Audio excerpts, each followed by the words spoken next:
ভাইরা আমার, বন্ধুরা আমার, হাঁটি হাঁটি পা পা করে আব্দুল উজ্জা চলে গেলেন মদিনায়।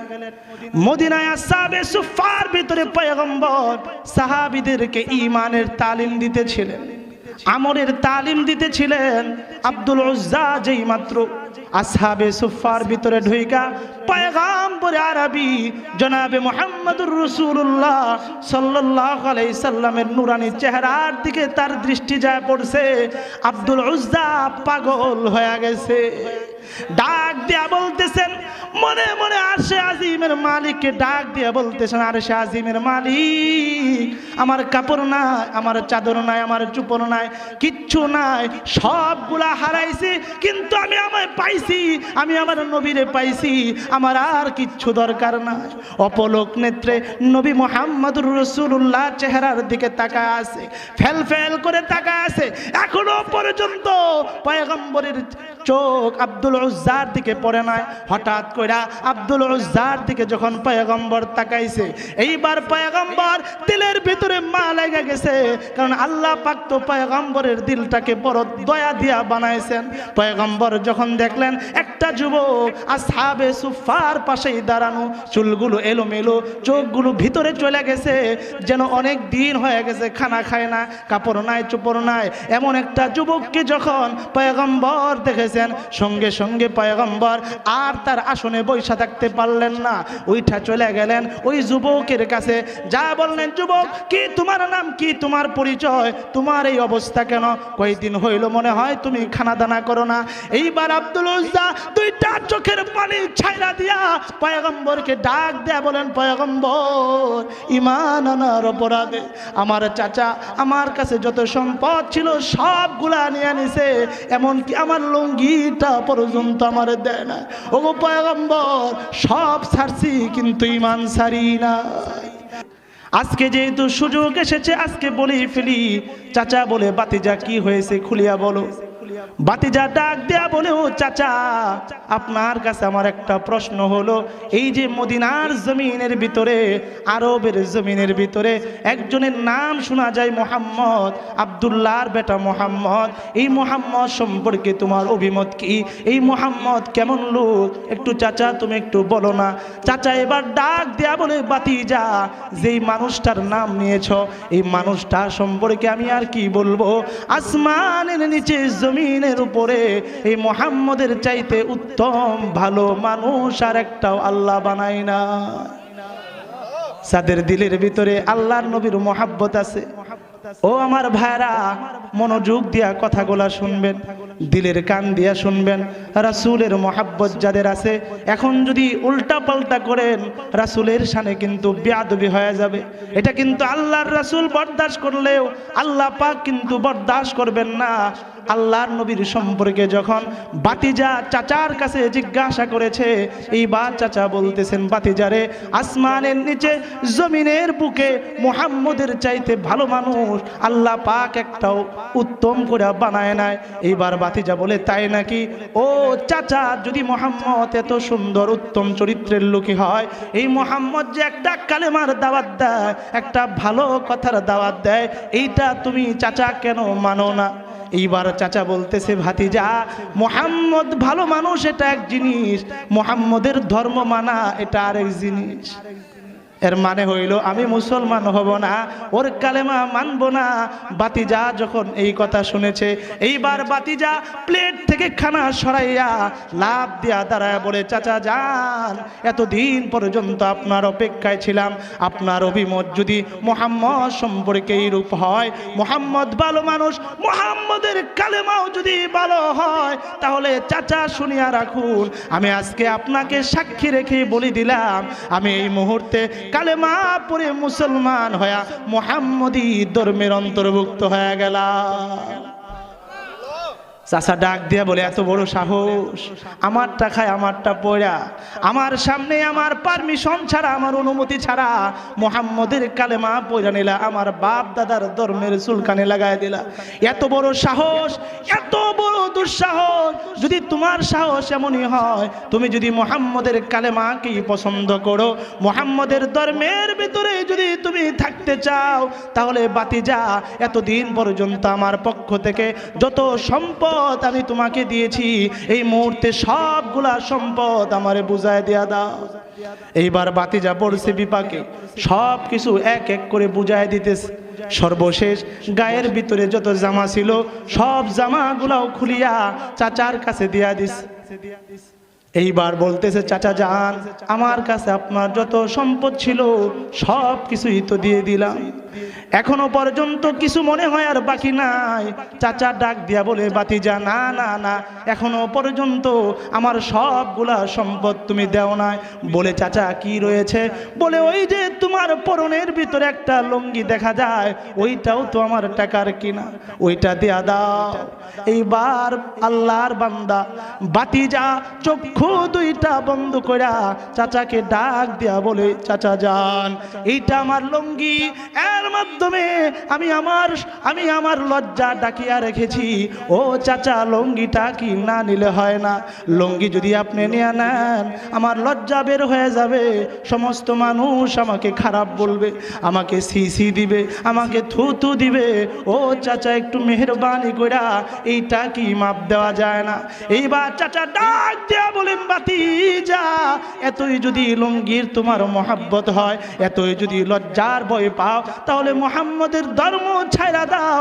এতদিন পর্যন্ত যা দিয়েছিলাম সবগুলা নিয়ে নাও, মুহাম্মদের ধর্ম ছাড়া দাও। এইবার বাতিজা পড়ছে বিপদে, কি করবে? একদিকে সম্মান আর একদিকে ঈমান, কোনটাকে তিনি প্রাধান্য দিবেন? ভাইরা আমার, এইবার বাতিজা চক্ষু দুইটা বন্ধ কইরা আল্লাহর দিকে চক্ষু দুইটা বন্ধ কইরা আঙ্গুল দুইটা ইশারা করে আসমানের দিকে তাকায় বলেন, ও আরশের আজিমের মালিক, আকাশের মালিক আল্লাহ, এখন তো আমি বড় বিপদে পড়ে গেছি। চাচা যান, ঈমান আনার অপরাধে আমার লুঙ্গিটা পর্যন্ত নিতে চাইতেছে, এখন আমি কি করব? ঈমান ছাড়বো না লুঙ্গি ছাড়বো? ওগো আল্লাহ, আমি ঈমান ধরেছি, লুঙ্গি একটা কেন হাজারটা আমি ছাড়তে পারি, এরপরেও মাবুদ আমি আমার লুঙ্গি দিয়া দিব, আমি আমার ঈমান ছাড়বো না।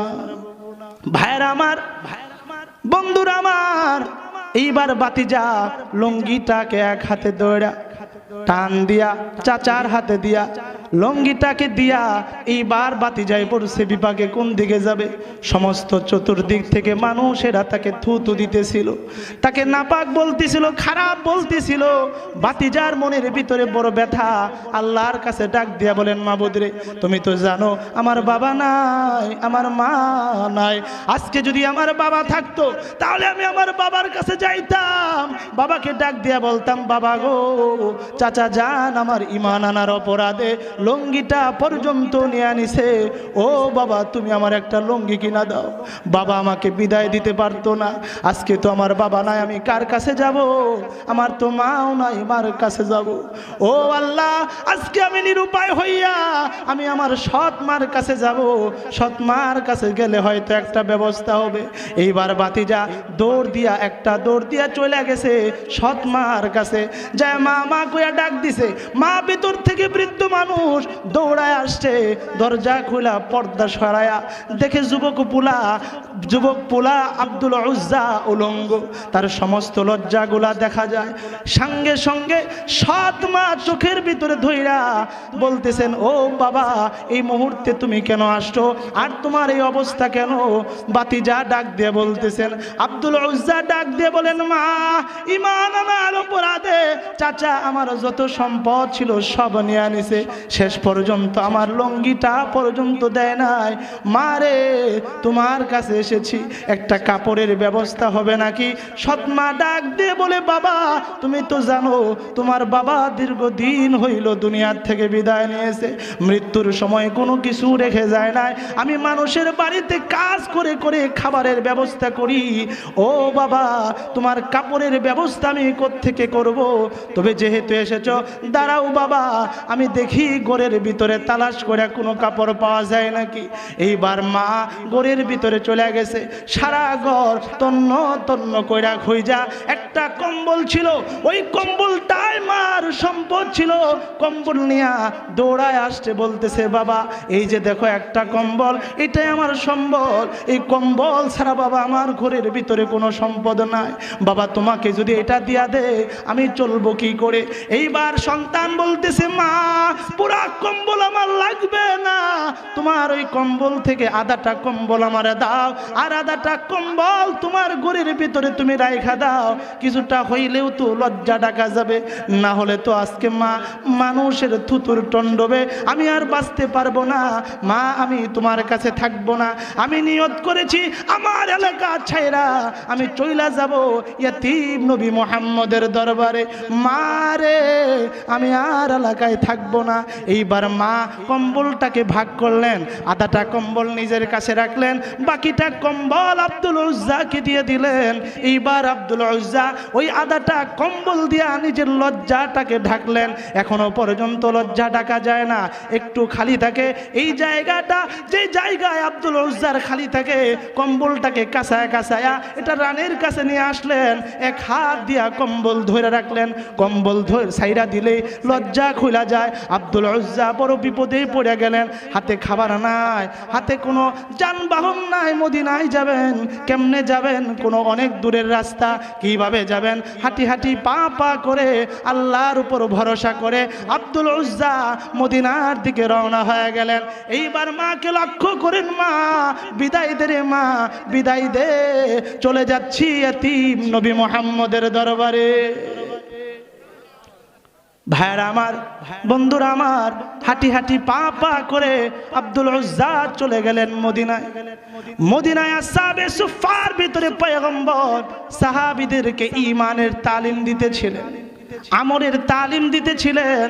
আব্দুল উজ্জা যেই মাত্র আসহাবে সুফফার ভিতরে ঢুইকা পয়গম্বর আরবি জনাবে মুহাম্মদুর রাসূলুল্লাহ সাল্লাল্লাহু আলাইহি সাল্লামের নূরানি চেহারার দিকে তার দৃষ্টি যায় পড়ছে, আব্দুল উজ্জা পাগল হয়ে গেছে। ডাক দিয়া বলতেছেন মনে মনে আরশে আজিমের মালিককে ডাক দিয়া বলতেছেন, আরশে আজিমের মালিক আমার কাপড় নাই, আমার চাদর নাই, আমার চুপড় নাই, কিচ্ছু নাই, সবগুলা হারাইছি, কিন্তু আমি আমায় পাইছি, আমি আমার নবীরে পাইছি, আমার আর কিচ্ছু দরকার নাই।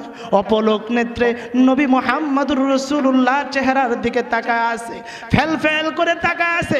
এখনো পর্যন্ত পয়গম্বরের চোখ আব্দুল উজ্জার দিকে পড়ে নাই। হঠাৎ কইরা আব্দুল উজ্জার দিকে যখন পয়গম্বর তাকাইছে, এইবার পয়গম্বর দিলের ভিতরে মা লেগে গেছে, কারণ আল্লাহ পাক তো পয়গম্বরের দিলটাকে বড় দয়া দিয়া বানাইছেন।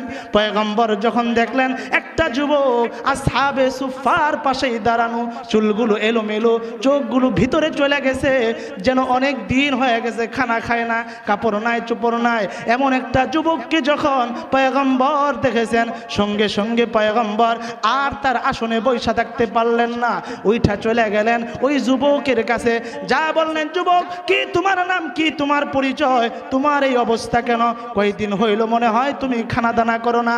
এইবার আব্দুল উজ্জা দুইটা চোখের পানি ছাইরা দিয়া পয়গম্বরকে ডাক দেয়া বলেন, পয়গম্বর ঈমান আনার অপরাধে আমার চাচা আমার কাছে যত সম্পদ ছিল সবগুলা নিয়ে নিছে, এমনকি আমার লুঙ্গিটা পর্যন্ত আমার দেয় না।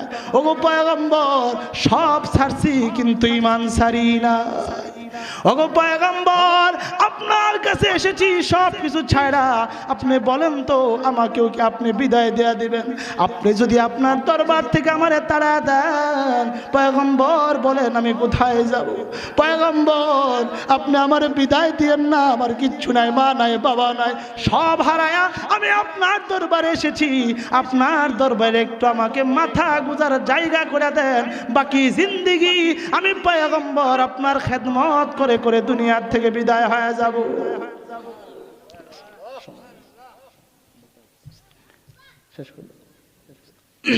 একটু জিকির করেন লা ইলাহা। কষ্ট হইতেছে আপনাদের? লা ইলাহা, আওয়াজ দিয়া লা ইলাহা, ও লা ইলাহা, ও লা ইলাহা ইল্লাল্লাহ, লা ইলাহা। আসিয়া বলে এক আল্লাহ, ফেরাউন বলে বারাউ জালা।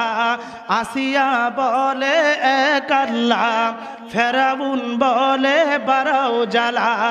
আমার আল্লাহ বলেন ও জিবরাইল, আল্লাহ বলেন ও জিবরাইল, খুলিয়া দাও তুমি জান্নাতের তালা।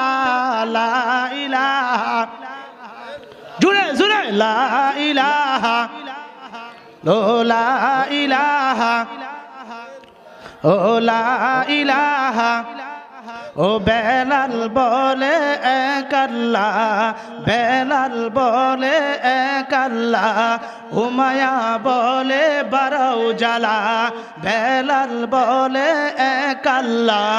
উমায়া বলে বারাউ জালা। আমার আল্লাহ বলেন ও জিবরাইল, আল্লাহ বলেন ও জিবরাইল, খুলিয়া দাও তুমি জান্নাতের তালা। লা ইল্লাল্লাহ,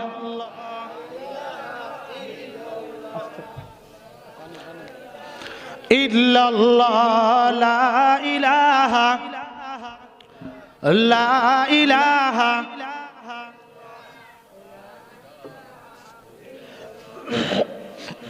লা ইলাহা ইল্লাল্লাহু মুহাম্মাদুর রাসূলুল্লাহ সাল্লাল্লাহু আলাইহি ওয়াসাল্লাম। ভাইরা আমার, এইবার পয়গম্বর ডাক দিয়া বললেন ও আমার সাহাবীরা রে, কে কোথায় আসো, তাড়াতাড়ি আয়। কার কাছে অতিরিক্ত কাপড় আছে একটা কাপড় নিয়ে আয়, এই আব্দুল উজ্জার গায়ে পরা দে। আব্দুল উজ্জা এর গায়ের ভিতরে কাপড় হয়ে গেল। এইবার পয়গম্বর বললেন ও আমার সাহাবারা রে, কে কোথায় আসো, তাড়াতাড়ি খাবার নিয়ে আয়। খাবার আনা হলো। পয়গম্বর বললেন না না, এই খাবার তোমরা নিজ হাতে আব্দুল উজ্জারে খাওয়ায় না, এই খাবারগুলো আমার হাতে দাও। আমার আশিক, আমার পাগল আব্দুল উজ্জাকে আমি আমার নিজ হাত দিয়ে খাবারগুলা খাওয়ায় দিব। ভাইরা আমার, আল্লাহর পয়গম্বর নিজ হাতে একটা একটা খেজুর নিয়া, আঙ্গুর নিয়া আব্দুল উজ্জার মুখের ভিতরে উঠায়া দিলেন। আল্লাহর পয়গম্বর ডাক দিয়া বললেন, কে রে বান্দা, তোর নাম কি? জবাব দিতেছেন, আমার নাম হলো আব্দুল উজ্জা। পয়গম্বর বললেন যে আব্দুল উজ্জা ঈমান আনার কারণে দুনিয়ার যত সম্পদ ছিল সবগুলা হারাইছে, এমনকি শেষ পর্যন্ত লুঙ্গিটা পর্যন্ত হারাইছে। এমন আল্লাহর পাগল, এমন আশিকের নাম আব্দুল উজ্জা হতে পারে না, আব্দুল মানাত হতে পারে না। আজকে থেকে আমি পয়গম্বর তোমার নাম দেখা দিলাম আবুদুল্লাহ। সুবহানাল্লাহ বলেন। আল্লাহ রাসূল বললেন তোমার নাম আজকের থেকে আব্দুল্লাহ। ভাইরা আমার, আল্লাহ নবী এইটা কইরা আসহাবে সুফার ভিতরে তাকে থাকার ব্যবস্থা করে দিলেন। সাহাবীদেরকে বললেন এই আমার সাহাবী, ওকে নিয়ে তোমরা আসহাবে সুফায় চলে যাও, আসহাবে সুফার ভিতরে তাকে থাকার ব্যবস্থা করে দাও। আব্দুল উজ্জা এখন থেকে হয়ে গেলেন আব্দুল্লাহ, উনি এখন আসহাবে সুফার ভিতরে থাকেন। কিন্তু ঘটনা ঘটলো, সকাল যখন হয়ে এলো সমস্ত সাহাবায়ে কেরাম পয়গম্বরের কাছে চলে গেলেন, পয়গম্বরকে যা বলেন, ওগো পয়গম্বর, আপনার এই সাহাবী আব্দুল্লাহ, এই লোক খুব ভালো মানুষ, এই খুব ভালো মানুষ, কিন্তু তার ভিতরে একটা সমস্যা। ওই কি সমস্যা? পয়গম্বরকে সাহাবায়ে কেরাম বলেন, এর সমস্যা হইল গত রাত্রে ওই সারা রাত্র এমন জোরে জোরে আল্লাহরে ডাকে, এমন জোরে জোরে কোরআনের তেলাওয়াত করে, ওগো পয়গম্বর, আমরা বাকি সাহাবারা সারা রাত্র ঘুমাইতে পারি নাই ওর আওয়াজের কারণে। আল্লাহর নবী বলেন, ও আমার সাহাবারা রে, খবরদার আব্দুল্লাহরে আল্লাহরে ডাকতে দে, কারণ আব্দুল্লাহর ঈমান বড় দামি ঈমান, আব্দুল্লাহর ঈমান বড় মজবুত ঈমান, কারণ আব্দুল্লাহ এই ঈমান আনার কারণে গো নিজের লুঙ্গিটা পর্যন্ত আনতে পারে না। এই জন্য তাকে আল্লাহকে ডাকতে দাও। আল্লাহর নবী চলে গেলেন ওকে ছায়রা। কিছুদিন পরে আল্লাহর নবীর কানের ভিতরে জিহাদের ঘন্টা বেজে গেল। পয়গম্বর জিহাদের জন্য সাহাবায়ে কেরামের কাছে চাঁদা চাইলেন, টাকা চাইলেন, সহযোগিতা চাইলেন। সমস্ত সাহাবায়ে কেরাম যার যার সম্পদ ছিল এই সম্পদগুলা দেওয়া শুরু করলেন। কেউ অর্ধেক দিলেন, কেউ ফুলটা দিয়ে দিলেন। এমন সময় পয়গম্বরের কাছে আব্দুল্লাহ জুলবাজাদাইন পয়গম্বরের কাছে চলে আসলেন। আয়েশা ডাক দিয়া বললেন, পয়গম্বর, যুদ্ধের জন্য আপনি রওনা হয়ে গেছেন, সমস্ত সাহাবায়ে কেরাম এই যুদ্ধের জন্য আপনার কাছে টাকা দিয়েছে, অর্থ দিয়েছে, সাহায্য দিয়েছে। পয়গম্বর গো, এই দিনের জন্য তো আমি আব্দুল্লাহর দিলের ভিতরেও দরদ, আব্দুল্লাহরও তো কিছু দিতে চাই, মনে চায়, কিন্তু পয়গম্বর এই আব্দুল্লাহ এমন একটা ব্যক্তি